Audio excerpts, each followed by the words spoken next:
Minha saudação em Cristo Jesus ao pastor Jeremias, à missionária Jocely e a todos os que estão participando desse culto.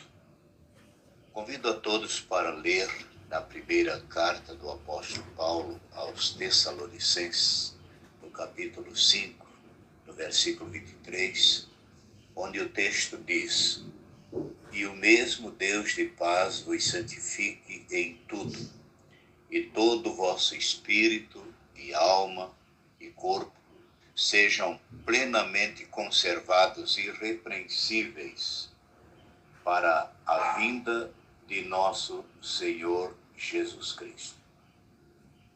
Quando lemos os versículos anteriores ao que acabamos de ler, nos versículos 12 a 22, o apóstolo Paulo recomenda vários procedimentos que os irmãos deveriam praticar. Disse o apóstolo Paulo: primeiro, haja paz entre vós. Na sequência, disse que os desordeiros deveriam ser admoestados e aconselhados. É interessante que já nos dias do apóstolo haviam desordeiros no seio da igreja. Em seguida, pediu que os irmãos fracos na fé fossem amparados e consolados, e que os irmãos mais fortes na fé deveriam agir com paciência para com os demais irmãos. Disse que os irmãos deveriam regozijar-se sempre, orar sem cessar, dar graças em tudo, não extinguir ou apagar a manifestação do Espírito Santo, não desprezar as profecias, examinar tudo e reter o bem e abster-se de toda a aparência do mal.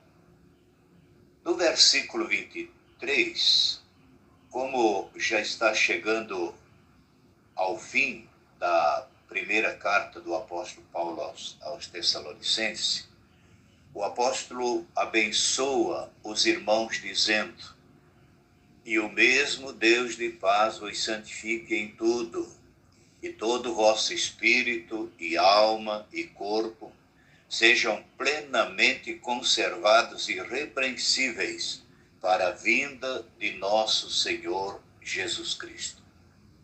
A razão por que o apóstolo abençoou a igreja com estas palavras é porque tanto Paulo como os irmãos aguardavam a volta de Jesus para o arrebatamento naqueles dias.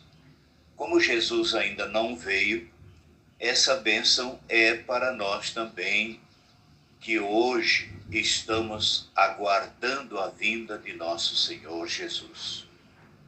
O que eu observo neste texto é que o Senhor, nosso Deus, nos quer de volta por inteiro. Ele quer de volta o que é dele: o nosso espírito, a nossa alma e o nosso corpo pertencem ao Senhor, pois somos provenientes das suas mãos. Mas vem uma pergunta que talvez muitos estão fazendo: por que Deus tem tanto interesse pelo nosso corpo? Sabemos que a nossa parte espiritual, composta de alma e espírito, tem a sua origem em Deus. A Bíblia diz no livro de Gênesis, capítulo 2, versículo 7, "E formou o Senhor Deus o homem do pó da terra, e soprou nele o fôlego da vida, e o homem tornou-se uma alma vivente." Confirmando que o homem foi feito do pó, no livro de Gênesis, capítulo 3, versículo 19, Deus disse: "No suor do teu rosto comerás o teu pão, até que tornes a terra, porque dela foste tomado, porquanto és pó, e ao pó tornarás." O primeiro homem, a princípio, era um corpo sem vida, feito do pó da terra.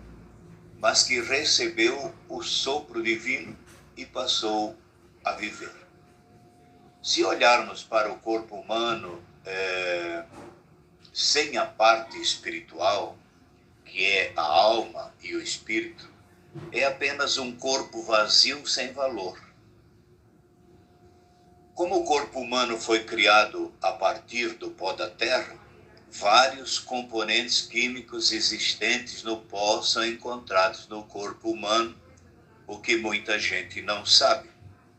São vários componentes, em torno de 61 elementos. Os mais conhecidos são a água, entre 60% e 70%, o cálcio, o ferro, o enxofre, o oxigênio, o fósforo, o carbono, o cloro, entre outros.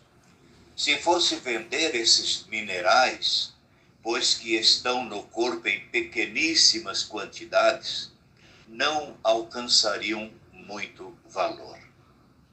Mas vejamos a importância do corpo na visão bíblica.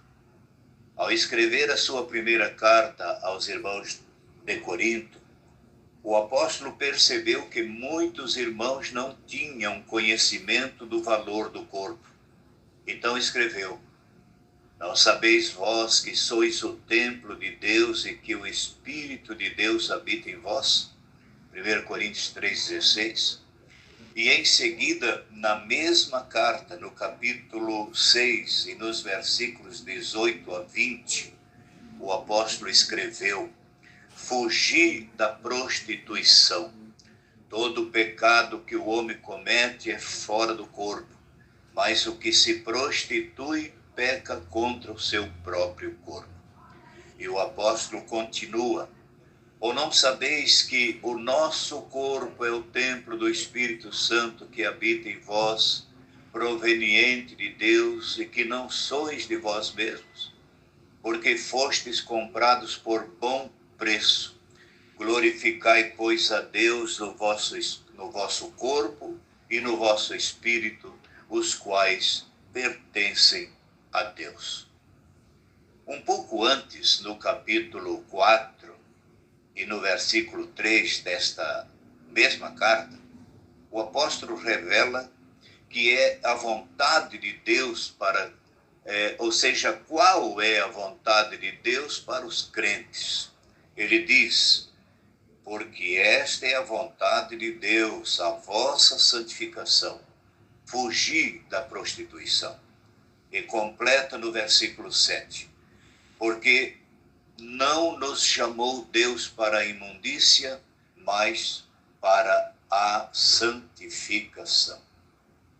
É por essa razão que, voltando ao texto base desta mensagem, quando o apóstolo Paulo deseja que Deus, Pai, abençoe seus filhos de forma completa, ou seja, ele diz: em todo o vosso espírito e alma e corpo, sejam plenamente conservados e irrepreensíveis, ou seja, sem manchas, sem culpa, para a vinda de nosso Senhor Jesus Cristo. Ora, isso nos dá a entender que, embora que no passado já fomos santificados ou tornados santos por intermédio da obra de nosso Senhor Jesus Cristo em nosso favor, conforme o apóstolo Paulo afirma aos irmãos de Corinto no capítulo 6 e no versículo 11, aqueles irmãos que tiveram uma vida de pecados, cuja lista é terrível, como foi a de muitos de nós também, mas o apóstolo Paulo diz: é o que alguns têm sido, ou seja, fomos, coisa do passado, mas no presente o apóstolo Paulo está dizendo para nós: mas fostes lavados, mas fostes justificados, mas fostes santificados, em nome do nosso Senhor Jesus e pelo Espírito do nosso Deus. O que entendemos no texto lido, irmãos, esse texto que nós estamos examinando, é que o que Deus fez por nós só poderia ser feito através de Cristo e por intermédio do Espírito Santo. A partir do momento que aceitamos a Jesus como nosso Senhor e Salvador, Deus aplicou em nós o que foi aplicado nos irmãos da igreja de Corinto, ou seja, fomos lavados, fomos justificados, fomos santificados.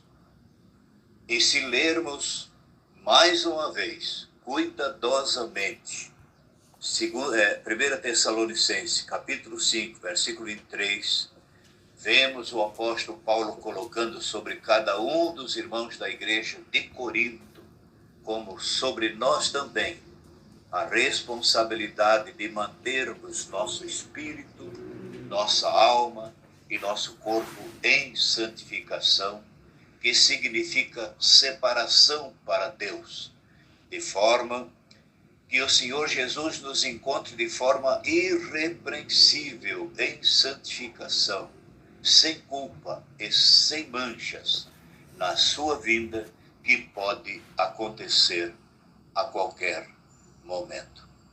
Prezados irmãos, fiquemos com estas palavras e que Deus vos abençoe.